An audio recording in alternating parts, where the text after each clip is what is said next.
طيب أبي مريض ومصر إنه يبقى بلا علاج، وبيقولي توكلي على الله هو اللي هيشفيني. خسارة فلوس العلاج انتوا أولى بيها. يعني صعبة قوي. هي صعبة، هي مسألة ذكرها الفقهاء الحقيقة والفقه الإسلامي عالجها بصورة جميلة جدا عندما ذهب أو ذكر أقوال الفقهاء في ذلك.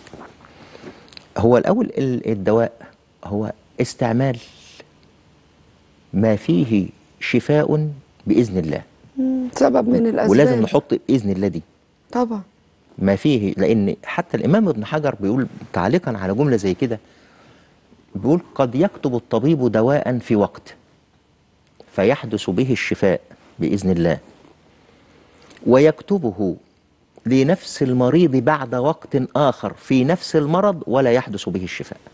طبعا. فكأن الشفاء ده كله بإذن الله، بإذن الله سبحانه وتعالى. إذن الفاعل أصلا هو الله مش العلاج.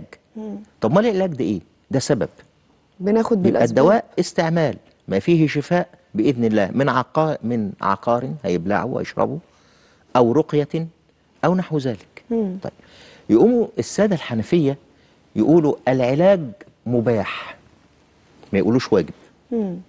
يقول لك العلاج مباح. طب في أدلة على كده؟ قال لك ما هو المرأة شكت إلى النبي صلى الله عليه وسلم قالت يا رسول الله إني أسرع وإني أتكشف فادعوا الله لي ألا أسرع ولا أتكشف.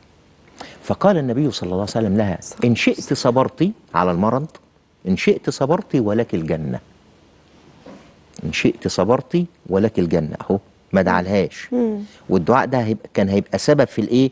في العلاج. فقال لك ما هو سيدنا النبي صلى الله عليه وسلم ما دعالهاش وهي رضيت أن يظل بها المرض، فهي قالت له يا رسول الله ولكني أتكشف. بقى أنا خلاص رضيت، إن شئت صبرتي ولك الجنة. فهي سمعت كلمة الجنة فرحت، قالت خلاص هصبر ولي الجنة، ولكني أتكشف فادعوا الله ألا أتكشف. فدعا لها عندما تصرع ألا تتكشف. فهذا من الأدلة اللي قالوا بأن العلاج الدواء مباح. المالكية يقولوا الدواء لا بأس به. شوف التعبيرات الإيه؟ يقوم السادة الشافعية يقولوا لا، العلاج مستحب، ما قالوش واجب برضه، ولكن انقطع بإفادته صار واجبا. انقطع يعني هقول لحضرتك واحد لا قدر الله حصلت له حادثة وبدأ النزيف، طب ما هو لو سيبنا النزيف ده وما عالجناهوش هيموت. إذا لابد للطب أن يتدخل ويخيط العرق ده ولا يعمل ده عشان يحسم الدم ويعيش. قال لك ده يقطع بإفادته قطعا. ده كده لو ما تركوش يبقى كده ألقى بنفسه إلى التهلكة. طب هو لو مات هيموت بقدر الله، بقدر الله مش هيسيب لحظة طبعا. طيب لذلك الإنسان لابد أن ينظر إلى حاله.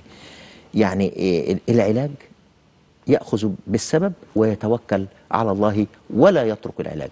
مسألة الخلاف دي دائرة في الفقه الإسلامي، هو مستحب ولا مش مستحب، مباح ولا مش مباح. بس دي صحته وربنا سبحانه وتعالى يحاسبه عليها. سيدنا سهل ابن عبد الله التستري يعني كان لا يعالج نفسه لما يمرض، يقول هذا أمر أنزله الله بي فأنا أرضى ما يرضاه الله. وسبحان الله كان إذا رأى مريضا عالجه. ليه؟ لأنه شايف نفسه هو قلبه يتحمل، إيمانه يتحمل. أما احنا ضعاف، أول ما بيحصل لنا حاجة بنجري على الدكتور، بس لما نجري على الدكتور نعرف إن العلاج ده سبب من أسباب الشفاء، ولكن والشافي هو ربنا سبحانه وتعالى ونعم بالله.